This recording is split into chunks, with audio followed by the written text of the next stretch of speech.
Hey everybody, today we are looking at 9.3, which is rotations. We have already talked about two types of transformations. We have talked about reflections and translations. Remember that they are both rigid motions or isometries, which means that that those transformations do not change the size or the shape of the figure from the pre-image to the image. There is one more rigid motion that we are going to talk about, and that is rotations. A rotation in our middle school terminology is a turn. So we take triangle ABC over here and we turn it around point P to get triangle A prime, B prime, C prime. Okay, so what we're looking at is when we rotate a figure, okay, we want to use the word rotate, is when we rotate a figure, each piece is going to move the exact same amount around this point. Okay, this point is called the center of rotation. So everything moves around this point. So that means that this distance here from A to P and this distance here from A prime to P prime is going to be exactly the same. And this is going to create a 120-degree angle in this picture. Then if I look at B to P and P to B prime, those are going to be the same, and it'll be a 120-degree angle as well there. So every point gets rotated the exact same degree around our center of rotation. So here in this picture, point P is our center of rotation, and we are rotating 120 degrees. Okay, so when we look at some details about a rotation, we know that every point in its image are the same distance from P. So A and A prime are the same distance away from P. And then every angle between the image and the pre-image is going to have the exact same degree. So what we want to look at here with example 1 is whether or not we have an actual rotation. So if we look at A, and we've got kind of this funky blue shape here, we want to see, does it rotate up to here or is it something else? Well, it looks like it's being rotated right about this point right here. So it's being turned around that point. So yes, the figure is turned. And we can use, again, the word turn. I can't spell figure. Figure is turned. Again, most of the time we are not going to want to use the word turned. We are going to want to use the word rotated. But since we're describing whether or not we have a rotation, we need to use another word. When we look at B, we want to see, does this one appear to be rotated with this one? And the answer here is going to be no. This is actually a flip or a reflection.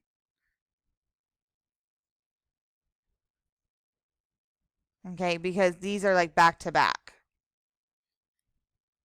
So if you have any questions about that, go ahead and write it down on your note-taking guide now.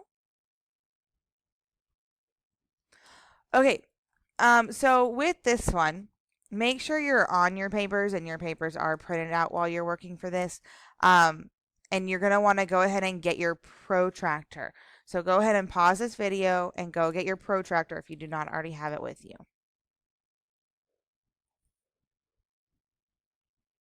Okay, so what I'm going to do here is I'm going to draw a ray from P that we can go to point A.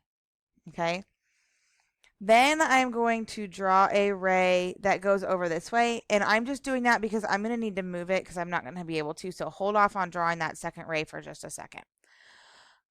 So what you're going to do is you're going to get your protractor, and you're going to put the dot that's in the bottom on the center, and you are going to, you are going to line the protractor up with the side of your ray that goes through A. So I've drawn my ray here to A, okay, and I have lined up my protractor there. So I want you guys to go ahead and do the same thing.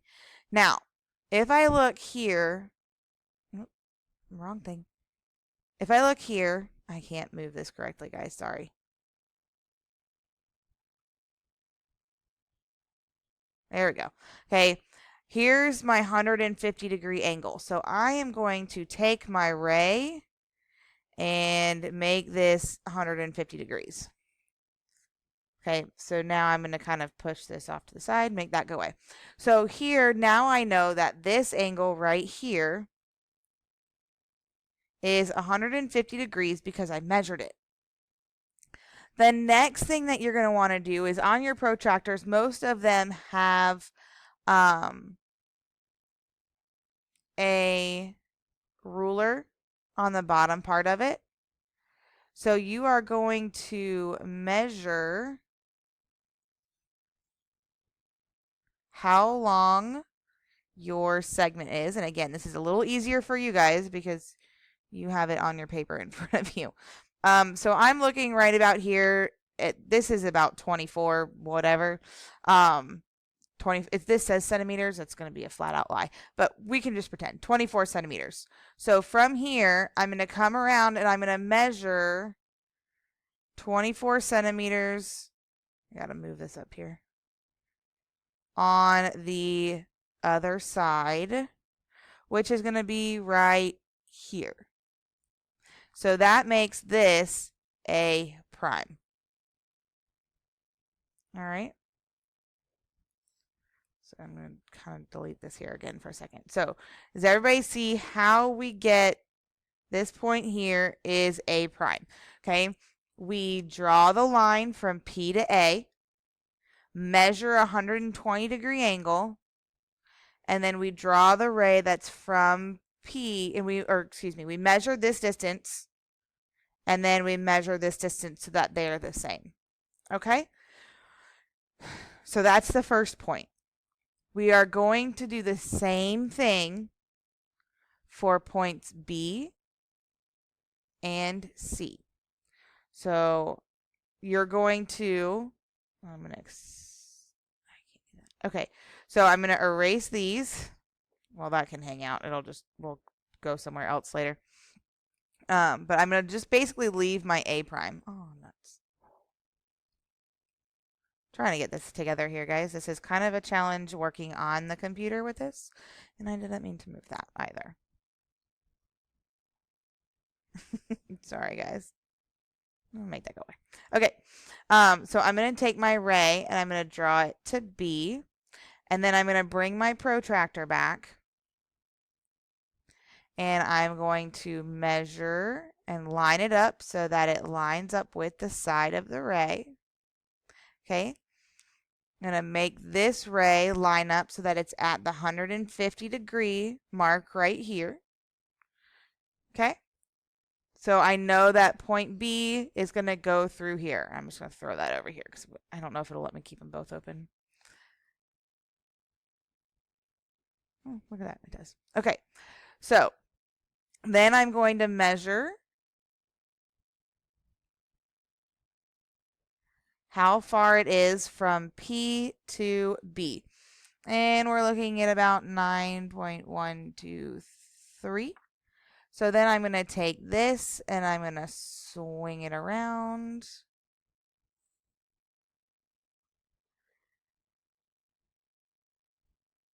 And measure again 9.123, right about in there. So that's going to be our B prime. And then we are going to repeat one more time. I'm going to just slide this out of the way. Go here from P to C and get that. And then we're going to measure this angle and create our 150-degree ray. I'm going to move this over here so that, again, we're lined up on that 150. Now that's the last time I need that, so that can go away. And we're going to measure the distance from P to C. Oh, hey, look, this handy dandy little red line. I can move that. Check that out. You guys are learning along with me here. Okay, and then I'm going to measure that same distance over. Oh, I'm losing my brain. Hold on. There we go. Over here. So that's going to put C prime right here. And then we can make this go away. So now I can connect the points of my triangle, A prime, B prime, C prime, and delete these guys. So that is this triangle rotated 150 degrees. So again, I know that is a challenge to come up with and figure out just based off a video. So we can work some more with this in class tomorrow. Please just make sure that you bring your protractors with you.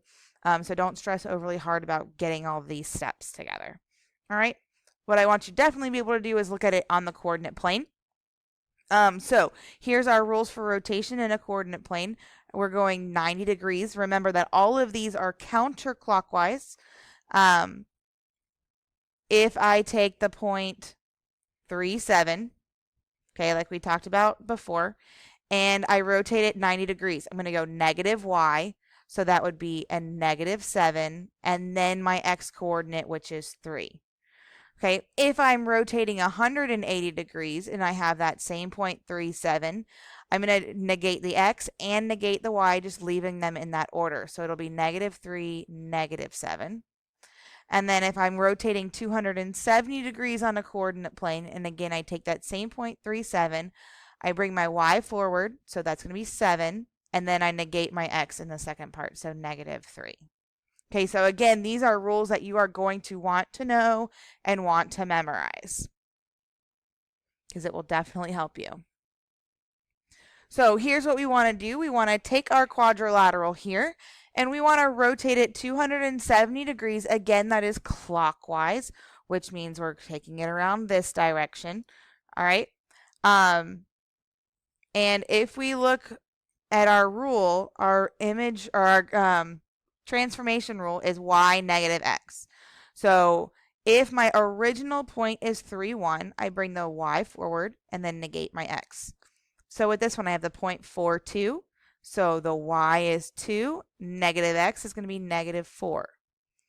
All right. Here I have 1, 4. So I bring the y first. So that's 4. And then negative x is going to be a negative 1.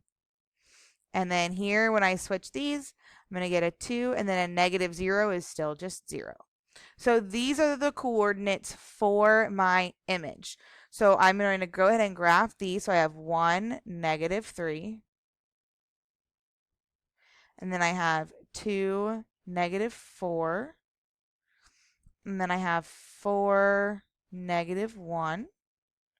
And 2,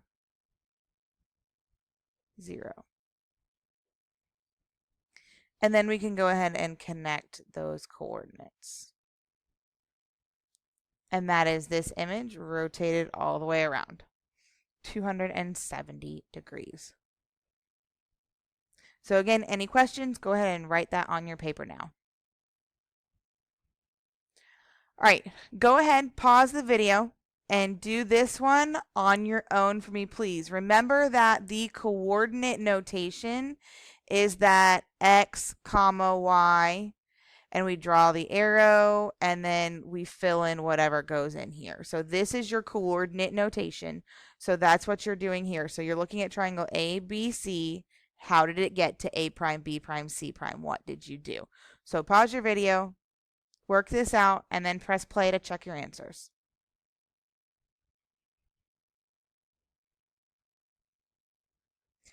All right, so go ahead and check your answers. If I just look at A and A prime, A is at the point 3, negative 2, and A prime is at the point 2, 3. So I'm going to write this out. So it goes from here with A is 3, negative 2 to A prime, which is 2, negative 3.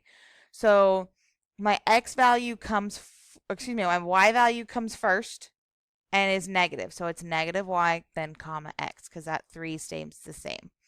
All right, and if you go back and you look at your rules for what's negative yx, that is a 90-degree rotation. Again, I don't have to say it, but it is counterclockwise. All right, so please write down any questions you have on that and have them ready to go for class, and I will see you guys tomorrow. Have a wonderful day.